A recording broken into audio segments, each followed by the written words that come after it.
Fusewa se kutu se bam. DL kasiye body ya hintano. No ye pa hontoma. DL News.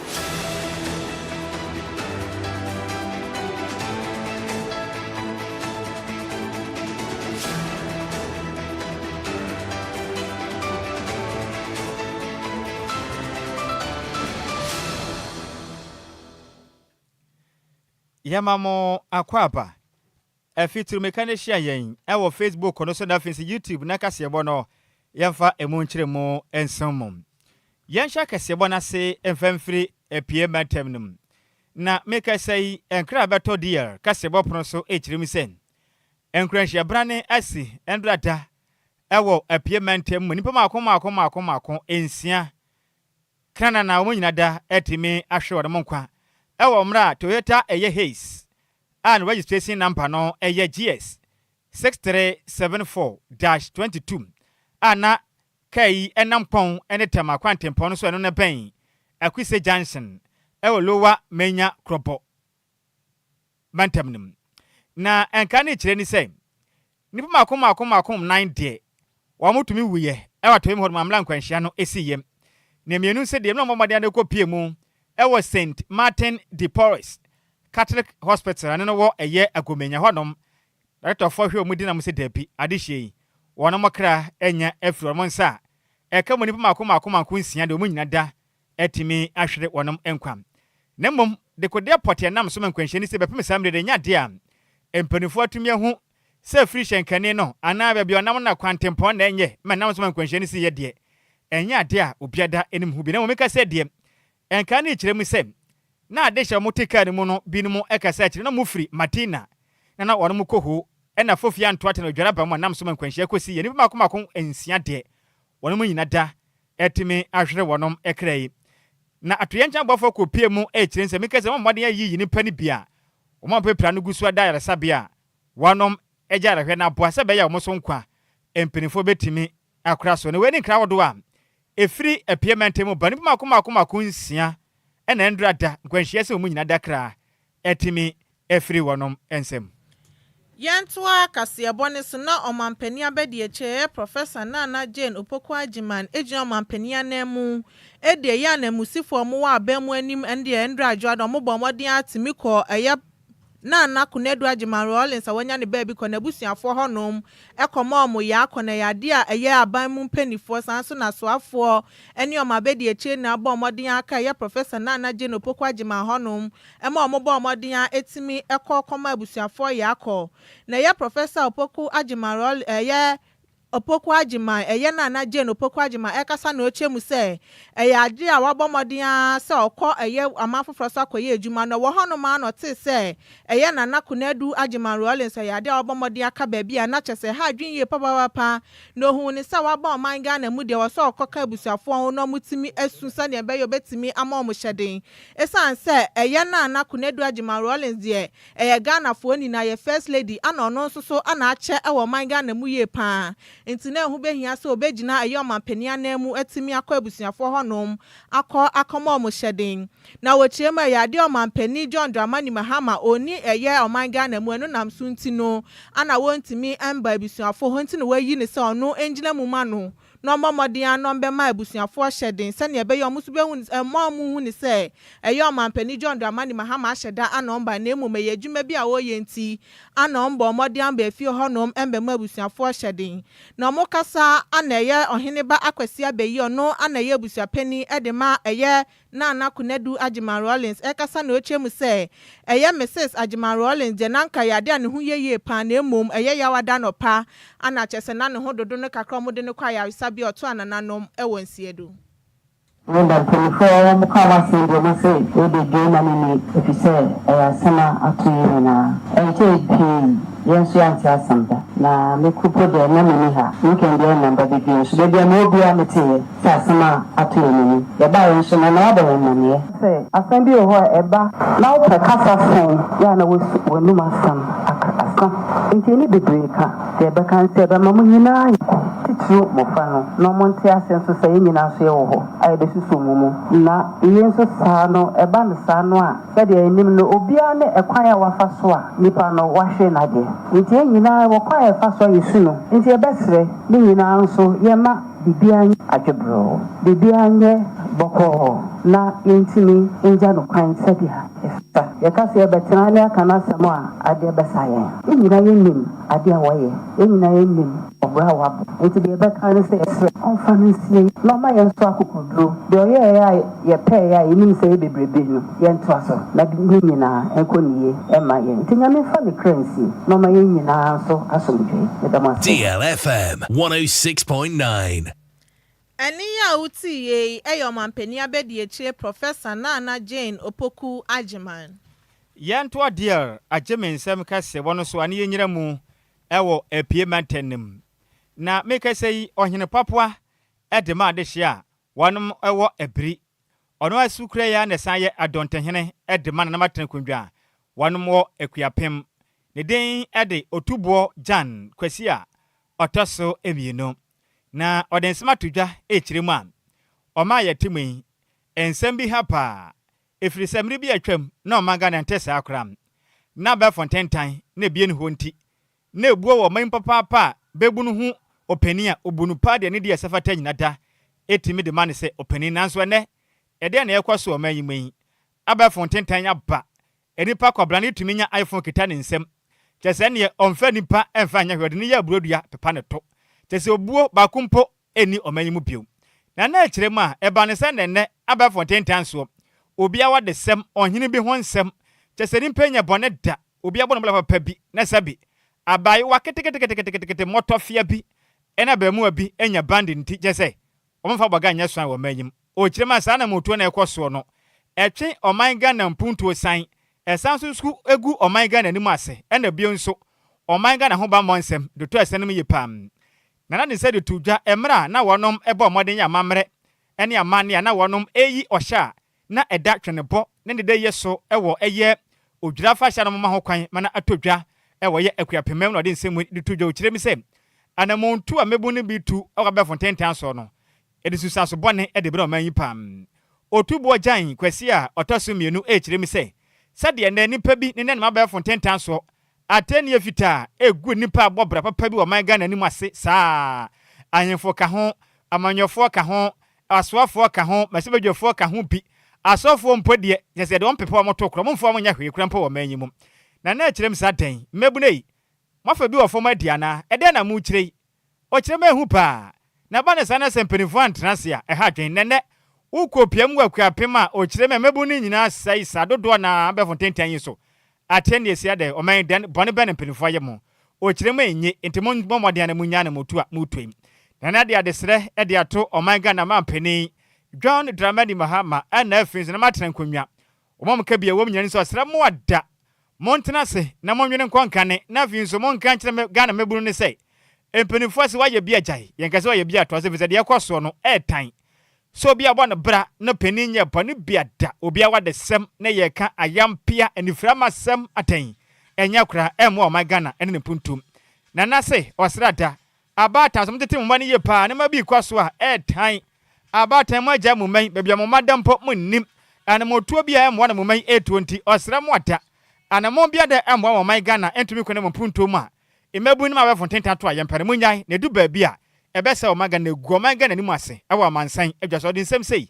eto yensem twerefo anim asana ye na mmiri bia no yebui ma ukwapen hene ne na otwe bien na nan na yebui adonteman ankasa semere no ebe on the 9th November de edifi ogirase na medine edi munti eho ne edifi on the 8th ni to da pa na 9th no ya kwesidai ebe konsache aba na ya to gretio on the 10th Jordano na niema aka amani etretua so enyina ba bisi ni fida DLFM 106.9 na sena ye ndebe bia amani de yerense no ye kasa sese no ukapen trefi na amani ase joda itwamu nya ye wa hei demse ekotisa wo ekropon yetu mabu no efo bebre se adebu edi adebu ere ya yira wo ukwapemam ene adontemam ere ya yira ne social media na afre mu didi agweri obi a wo benama na wakasa menmam mfanko to social media no ya attorney general ano oye supreme chief justice ana waka wie yo face nipa na nipa na nkasa ana na wo kasa DLFM 106.9 ne ho asama no face nipa no na woni nipa na nkasa social media no enya attorney general na se onyo post name na we de me bo modern de cement ahasa e de tawo de ne to emu ye pam we eye akuapem eburehene a no kura yenso ya don tehene e de ma akuapem nananom atrenkwamja ne den e de otubo jan kwasi a otaso emienu sikanse na kan wote ye meti wona ya adwen me ne ya adwen pa eno ana waka no eye pa ayampe ato na ateni no ayedoto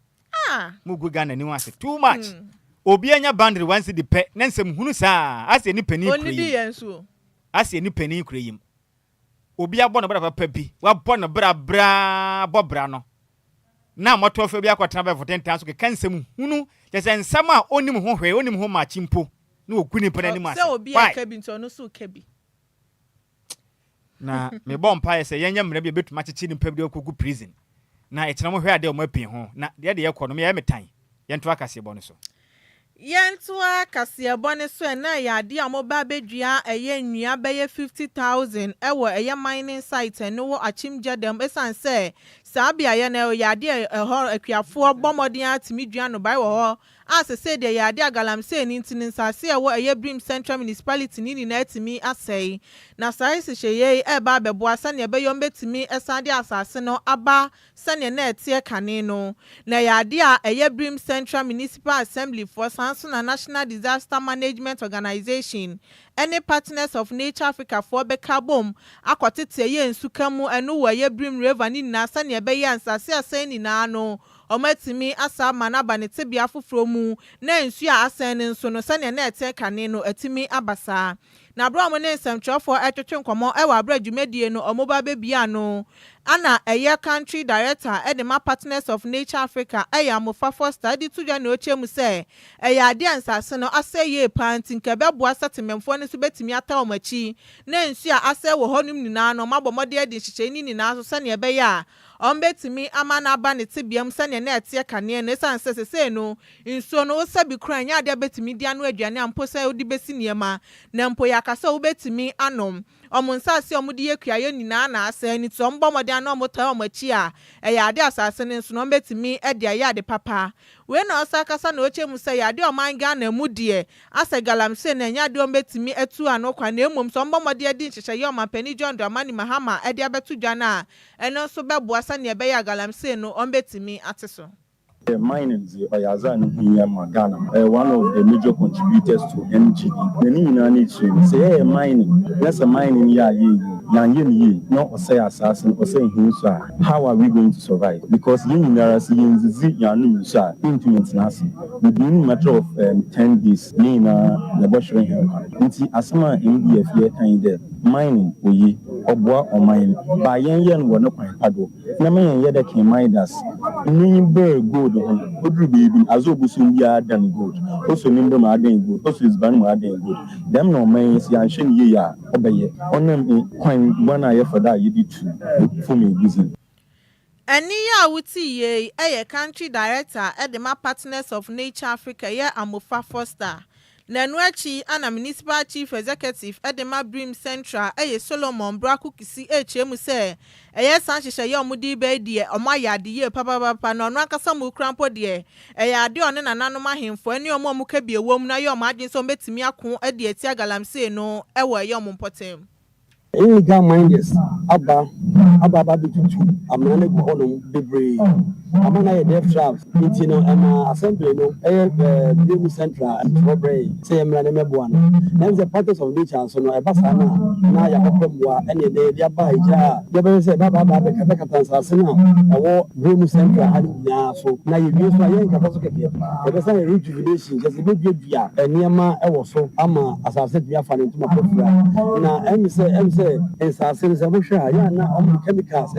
because of that you know anama ya to Ghana rubber association for the omo ba say be supply siblings no na ma yetu edu go rubber and ye tap no nya latex na enya de edible nti be use latex no e bia de betene as a forest amaye na ni leaves so fertilizer as amaye lesre obi a onu se oye galamsey bia eni ne kwan so nyai insume forest roadside red zone yanko omampani John Dramani ama nyansem no waka ko na so na wasema wa na apani ni wasem ho no enye party 7 ani adwuma no e pa chew yesi ai de ye first phase de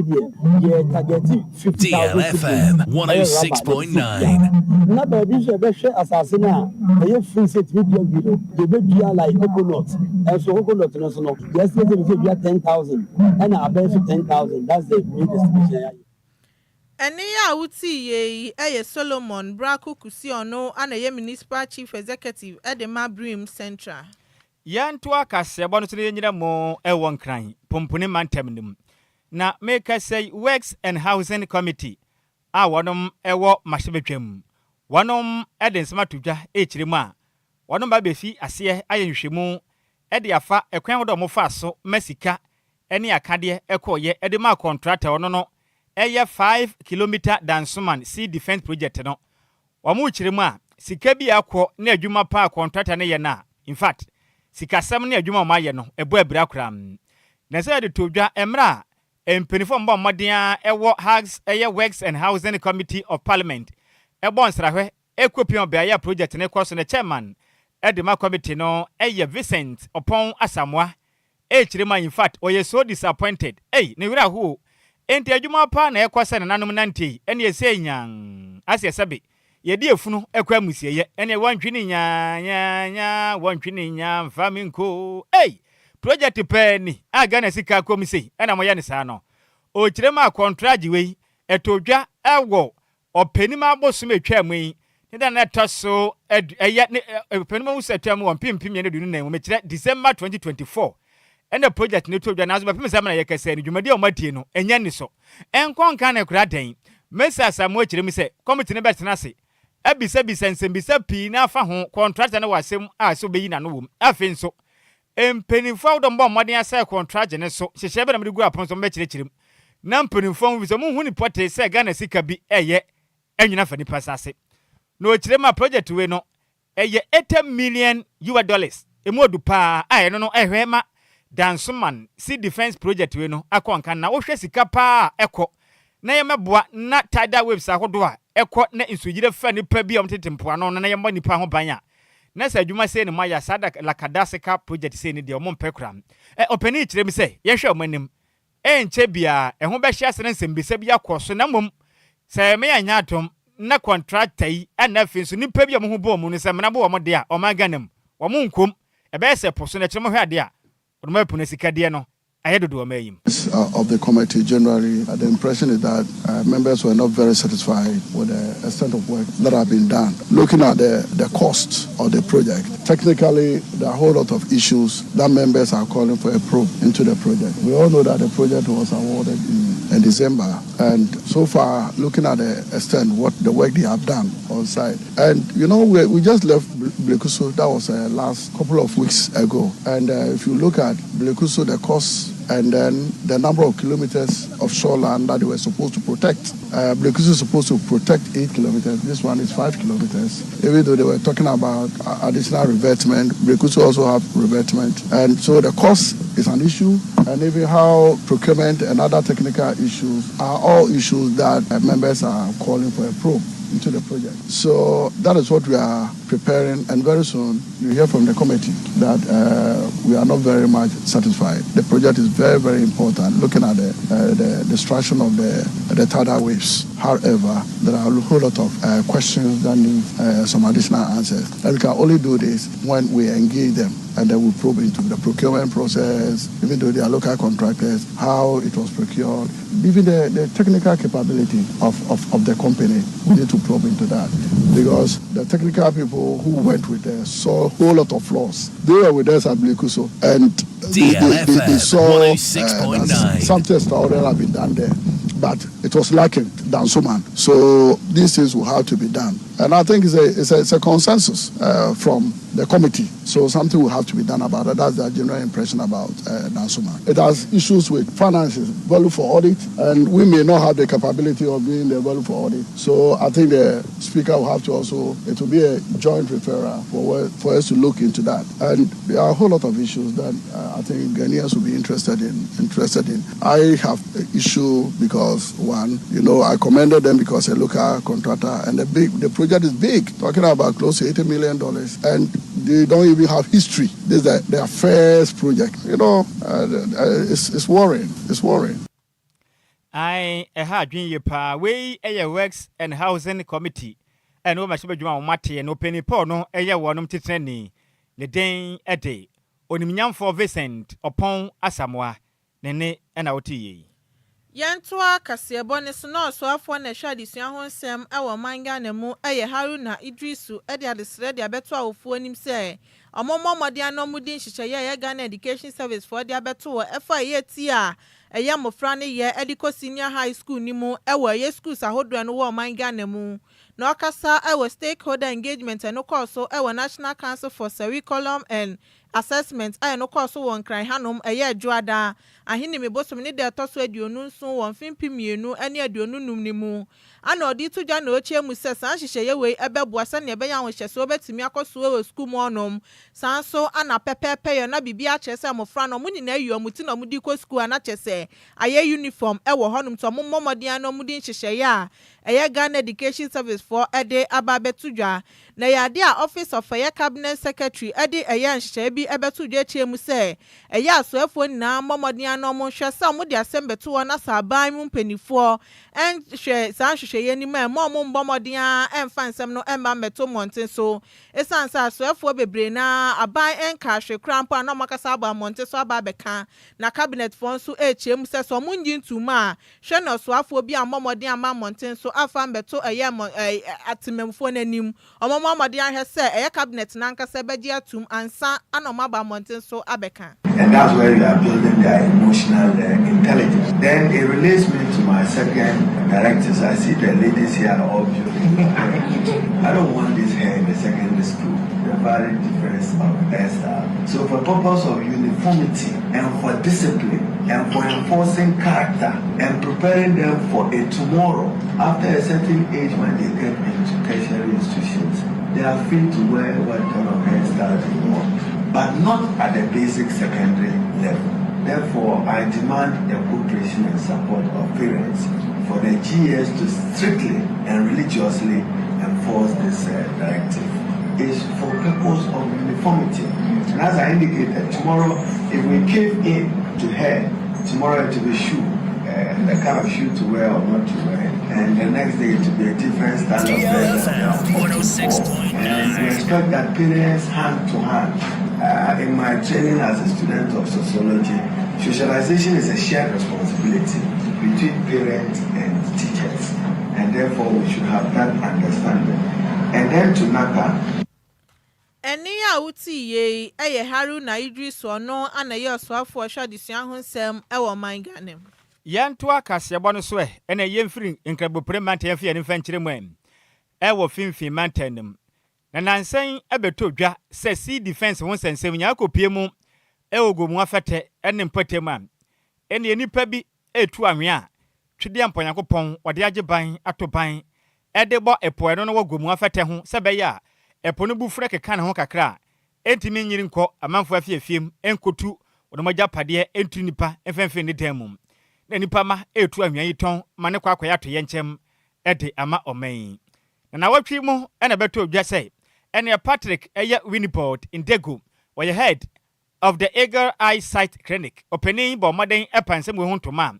or they decided to koto special director of operations and of national security me wafa say Mr. Richard Jakpa enim say Osranada and of central regional minister Fifi Mantemu Swafo me wafa so ne den de onimnyamfo edu amoa ekwa opinion o kire say nema bi hapa gomu afatafoi bone be na onoma yamum enipa bi etu chese ne nsa se na wo hono mo no so anwea sa akoton di ema jese akwakoye owu afidi ebe ha twen na wo kire ma nipa bi hwehwe ma ya ne dead se nipa mienu bi Charles Graham and afinso Anthony Anan enipa mienu dodo afra ne se ni bokoboko ene nsa si omo de ka kwesi onom ena omutu ena wadom se defense ne obi anka ho ni senti omo ye so disappointed Central Region Police Force omonitua sikagyegie nti ene brabo nti omuntumi nka ho asera mo bosabi nipa bonfo ho ban wo potem honom na okiremu a Dredro yi de odade srade to Central Regional Minister nim ena afinso Eyal Hassan Amidu penifo pino okiremu se omamode amwa na sabasabasa na hodo na ekoso no eto entumi kyeneko pon ya adom ma brewa yi puma kwamu a na watwem beto dwa sene o maga ne mo penipo no na kwankyerafo penin mekire special director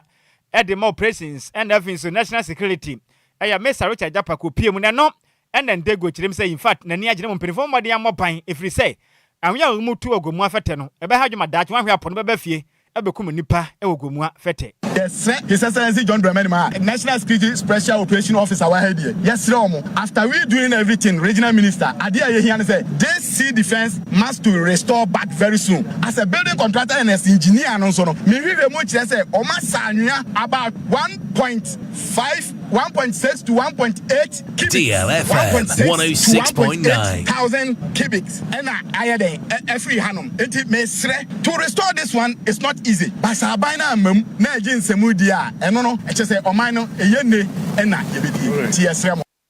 I saw abina mem na say yia na yebekọ ne de a ene oyene pa ene nam kwan so a epanom na ene a wuti ye no ono na ye pani pa head Edema Eagle Eye Sight Clinic ni den Ede Patrick Winnipord in Degu ena wote ne no wache no ena finfin mantemu soafo eduamoa ekwa opinion wakire chiremu a sa anwea nipa bi ena mkoti kwan so etu ewogomu afate pona no ehu pa na de o Ghana daache etu asem sempenifu ansode no mantu ho anamo a enye nkurokura wo ho do mo no wahwe ne nyina da bebokura o chiremu a empelefo ne hyepa agwa kwan beboa pa na mra ya adwuma wa wonim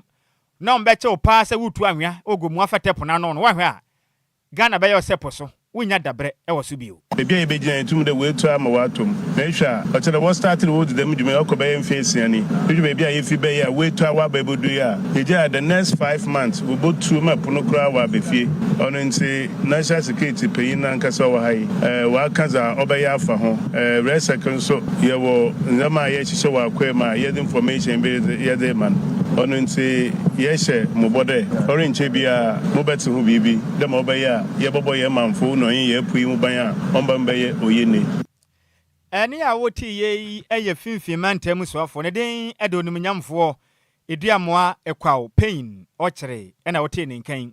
na enu achi na kwankyerefo pani edema atweyenchem buafo edwumadie kuo no ewo Gomoa East mekire director for Nadmo in Gomoa East Robert Haxon as it in some say eto essential anim. Go to the region, to headquarters, to everywhere. We have followed up with site visits. The DC here, one fantastic woman, Honorable Magdalena Nako. She's committed in curbing this menace. But where is the support? So I'm glad the regional minister, who's the chairman for the regional security committee, at the last regional security meeting, indicated that no, he doesn't want to sit at the office and be receiving reports. He wants the whole RECSEC to come. Unfortunately, we have the director of operations at the head of national security, also with the regional minister, with the chairman for the RECSEC. Here, now they are here to ascertain things for themselves. If you put money by you, if you see money by you, so it tells you, say, any little thing we have, water, we can't stop water. Water will always find this level. And we are not more directed from our Director General, Major Retired Dr. Kuyon, and our regional minister, who is the chairman for the Regional Disaster Management Committee. We have been asked to be proactive rather than reactive. Our focus is on disaster prevention. Any awoti ye no na ye kwankyerefo pani edema atoyenche mu boafo a wonom ewo Gomua East mensinimo ewo finfi mantemo ne den e de Robert Haxon na wote ne nina in fact wo ba Facebook no so DLFM 106.9 ye de video na to sintu be hu pa in fact dwiri mu pa ni pa bi di ewo Gomua fata ne potem no ehu hia pa ntempanifo na mamatu no ye temachi monyere mo ho na kwanya ni pa bi e de fru penti e de o my Ghana dache egura to pre no ehu yi pa ehu papa enti ya minchira mo na mko so anje ban emo na Ghana yentimi enko yanimo de adro yenyina we so na yenkenka madwenkyire ne bi na yemfa ensomo na yenko Facebook no so kane na Junior Purpose at yaba no say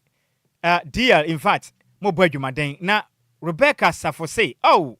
God in fact Ghana shenkafo ye bi dwo mo ho pa o kwa mo de menam so dia in fact ehu pa nti mo hwe ne yie pa mo hwe ne yie mo twishen na mo hwe ne yie na Ghana fo se mo mpa ye ne kwan a ahyenkafo no fa so gye yankwa firi ensem ehu pa na Richard ahwe o se DLFM news in fact airborne with Nhyiraba Kwadwo Sammy B ene Adjoa Agyei Sikapa na o kirema na de no wira ho pa ene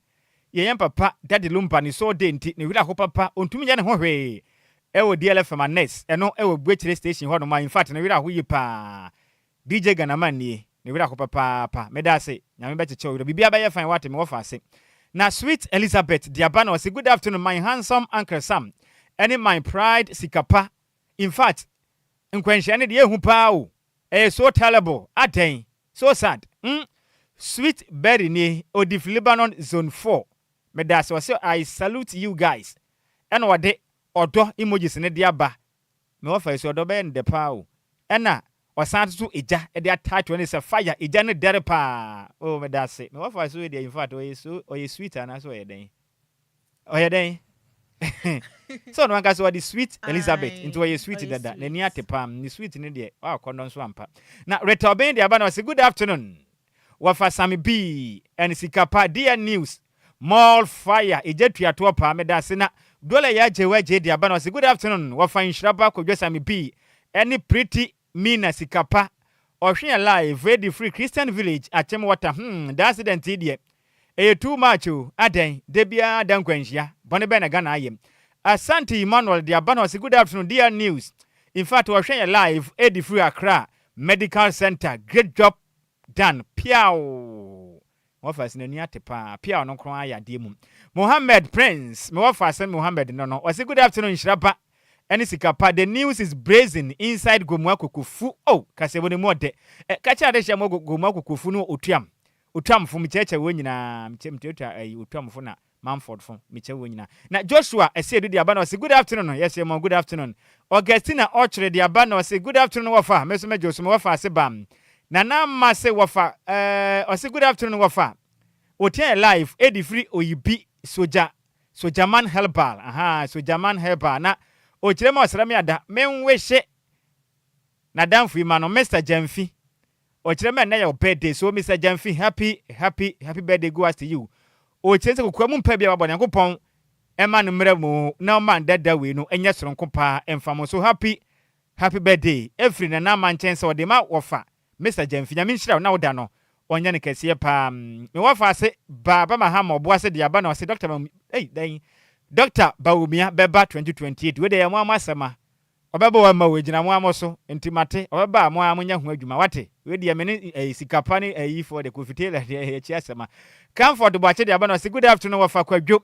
I love it sir yes ya da se pa piaga dey aba na say Dr. Baumia is the most prepared candidate for MPP mate so you prepared da mo amasema mo aso na betu message na ye timo momoden a we am fan kwa party headquarters kaka ma yoko no mpenifo nte Georgia Tadi aba na say good afternoon or here live Edifra Dabraka Franco Trading Enterprise DLFM mall fire in fact ye boadwumaden we me sure say wo fata shenkani na michia wafasa michia pa kachira Mr. Franco say da kroma besra na wate me ba me pai phone ena Franco Trading Enterprise mo air condition no me hia kese pa ne ba akona me de ayade sika na manka ne ye no WhatsApp no so message be nu bi aba ye ntimfiri na Adjoa Sike mefa na adwa WhatsApp fo no so aba yanka e benya asem na DJ Ghanaian san de fa Facebook no so de aba aha odi abasa na wasi in fact na wura ho pa na ye bo adwumaden sanso na DL news small fire extra amanase adehia mo amanase nyina ne extra in fact sin na nyame hira opi se de bia da modwane show no yadamase yenso yadamase pam na wesi good afternoon you too amfa ne din no amfa ma amfa ne din na mama temeda ase me wo fa ase mo amode ba nyankopon onte na nimu fa nkyerem na kase bo ne gina weso na yedi esi na yekono na Adjoa Sikina banansa na kase bo ne musemufuo no eye maze me berantwene se mu ede ema yen Mr Frank Jerry dodo abona mna ne say champion Taylor bemo oboada ono na gina konson so eto kwotwa mense to me bi pai egu kwasafotire ho mebi kanani na ono de etu onya nipadua so hwe wotana wo ha ho ono onfa boga anya so an adwena wodwen ode ekopiam go Facebook and if YouTube makasebo no wenya bi ehwe ye DJ Zigibi Ozigios eno eye dollar yaje wa mana ne ode bodo no ede bomade achichi afini furu madoma ye kasebo no muda hokrojen akenkanfo mi na ye hwene tian sentamu so ye mienu yesen aduasem enugum emu da ho fita yakaboma aduasia 964 tits enugum dia meje so eye wofa Nhyiraba Kwadwo Sammy B mahoteden ene Alhaji Abdul Kwasunte mene Adjoa Agyei Sikapa ne mra ne Dum Solevi ena ba ko ne yeden Kwasuntewa no kra na ye mede no na yakwe hwa na eba na Adjoa Siuki one hwan Kwame Afum ana afi sexy journalist Kwame Afum ne din ba ko ehya ntoma mu yeden Achire mu hene eno ana wokan eno asa ne beja me say na nse asa onse da mo akwa homa nso obefie aduane o chekire ne ho saa de wa yama no no pese ono kire de opemra a wonso so wa nse da mo akwa homa saa no aso pani mu a na de odi mekoni gumu saa na ne bebo nsu ade obeye menumre we Kwame Afum ne ade obeye menumre na Adjoa ye obi anum say otena radio no say wa na aye den wa na otoy wo de wonsa kan be oden